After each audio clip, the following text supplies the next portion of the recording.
Mel Tillis was born. Lonnie Melvin Tillis on August 8, 1932, was an American country music singer and songwriter. Although he recorded songs since the late 1950s, his biggest success occurred in the 1970s as part of the outlaw country movement, with a long list of top 10 hits. On February 13, 2012, President Barack Obama awarded Tillis the National Medal of Arts for his contributions to country music. He also won the Country Music Association Award's Most Coveted Award, Entertainer of the Year. Tillis was a member of the Grand Ole Opry, Nashville Songwriters Hall of Fame, and Country Music Hall of Fame. Additionally, he was known for his stutter, which did not affect his singing voice. Mel Tillis was born in Tampa, Florida, to Burma and Lonnie Lee Tillis. While he was still young, the family moved to Pahokee, Florida. His stutter developed during his childhood, a result of a bout of malaria. As a child, Tillis learned the drums, as well as guitar, and at age 16, won a local talent show. He attended the University of Florida, but dropped out and joined the United States Air Force. While stationed as a baker on Okinawa, he formed a band called the Westerners, which played at local nightclubs. Rose encouraged Tillis to return to Florida and continue honing his songwriting skills. Tillis eventually moved to Nashville, Tennessee, and began writing songs full-time. He wrote I Am Tired, a number 3 countries hit for Webb Pierce in 1957. Other Tillis hits include Honky Tonk Song and Tupelo County Jail. Ray Price and Brenda Lee also charted hits with Tillis material around this time. In the late 1950s, after becoming a hit-making songwriter, he signed his own contract with Columbia Records. In 1958, he had his first top 40 hit, The Violet and a Rose, followed by the top 25 hit Sawmill. Although Tillis charted on his own Billboard's Hot Country Songs list, he had more success as a songwriter. He continued to be Webb Pierce's songwriter. He wrote the hits I Ain't Never, Tillis' own future hit, and Crazy, Wild Desire. Tillis continued to record on his own. Some well-known songs from his Columbia years include The Brooklyn Bridge, Loco Weed, and Walk On, Boy. However, he did not achieve major success on the country charts on his own.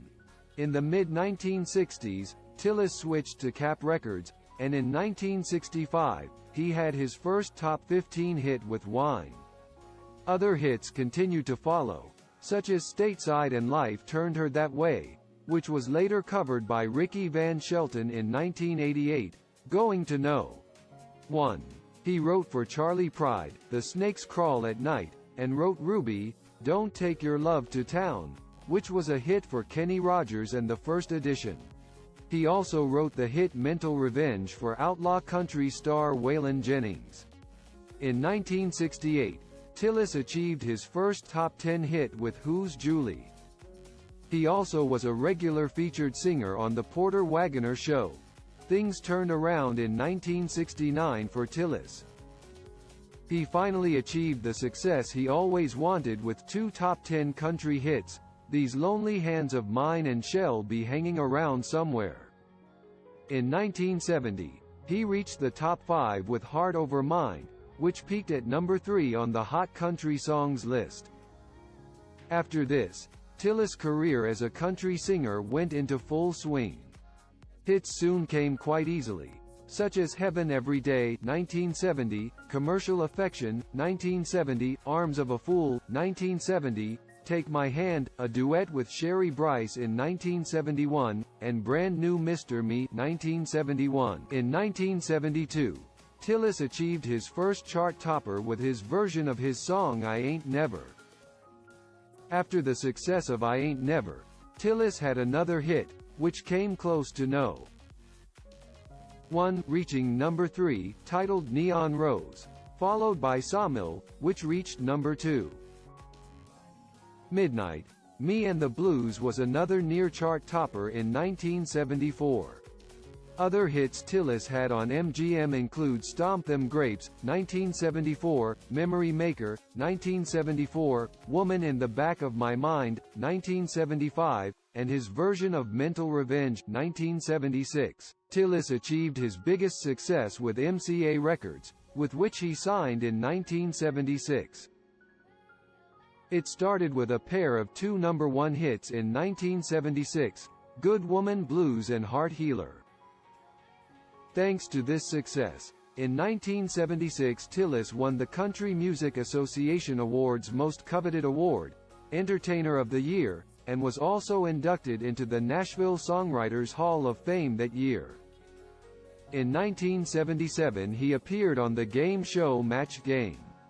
He achieved another #1 in 1978 with I Believe in You and then again in 1979 with Coca-Cola Cowboy, which was put in the Clint Eastwood movie Every Which Way But Loose, in which he also made a cameo appearance. Also in 1978, Mel co-hosted a short-lived variety series on ABC television, Mel and Susan Together, with model Susan Anton. Other hits around this time included Send Me Down to Tucson, Ain't No California, and I Got the Hoss. After signing with Elektra, he continued to make hit songs such as Blind in Love and Lying Time Again, both hits in 1979. Until 1981, Tillis remained on top of his game as one of country music's most successful vocalists of the era. Your Body as an Outlaw went to #3 in 1980, followed by another top 10 hit, Steppin' Out. Southern Rains in 1981 was his last #1 hit. That same year, he released Mel and Nancy, an album of duets with Nancy Sinatra, which spawned two hit singles, the top 30 hit Texas Cowboy Night and the double-A side, Play Me or Trade Me, Where Would I Be? He remained with Elektra until 1982 before switching back to MCA for a brief period in 1983. That summer, he scored a top 10 hit within the middle of the night and had his last top 10 hit with New Patches in 1984. By this time, however, Tillis had built up a financial empire, thanks to investing in music publishing companies such as Sawgrass and Cedarwood. Following his heyday in the 1970s, Tillis remained a songwriter in the 1980s, writing hits for Ricky Skaggs and Randy Travis. He also wrote his autobiography called Stutterin' Boy. Tillis had been unwell since January 2016 with various illnesses. On November 19, 2017, Tillis died of respiratory failure in Ocala, Florida, at the age of 85. He is survived by his 6 children, singer-songwriter Pam Tillis, songwriter Mel Sonny Tillis Jr., Carrie April, Connie, Cindy, and Hannah Tillis. His body is buried at the Woodall Cemetery in Clarksville, Tennessee. Goodbye. Mel Tillis. Thank you for watching.